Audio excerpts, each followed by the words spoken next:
What happens when learning at school is more like being a part of your own startup? As a teacher and researcher, I've been interested in exploring this question over the past few years, especially as my experiences as one of the co-founders of a startup called Explain Everything have continued to shape my practice. I had an idea for a course I wanted to offer to high school students called Startup 101, but a few barriers presented themselves when I proposed it to members of my school's leadership. What department will this be a part of? How many credits will it be worth? How will you assess students? How can a student fit this in his or her schedule? The hardest question to answer, though, was, what will the students actually be doing? I couldn't produce an answer to that because I believed in order for this to be successful, I could not have a predetermined idea of what would happen. I realized this is a tough idea for most schools to swallow. So going back to the drawing board, I worked with the leadership to create an opportunity just for seniors during something called May Term, a capstone month prior to graduation to explore passion projects, travel the world, or gain new work experiences through internships. Startup 101 would be offered during this month, and students would have to apply. All they had to do was say that they were passionate, but not necessarily an expert in any of these categories: visual and graphic design, research and writing, coding and programming, communication and marketing, business and finance. Without much context or defined parameters, more than a dozen students applied and 9 were selected to take part.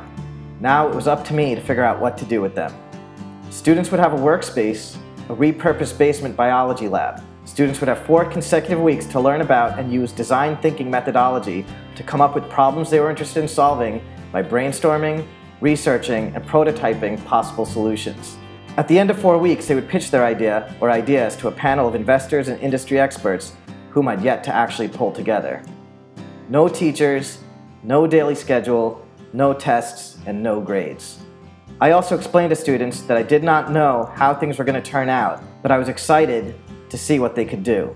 Starting at day 1, here's what the students accomplished. They converted a science lab into a collaborative workspace.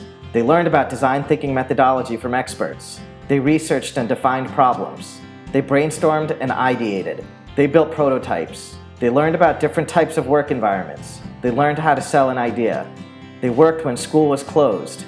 They pitched their product to a panel of professionals. All of this was just in 19 days. As an educator, watching the students engage in this experiment solidified a simple idea.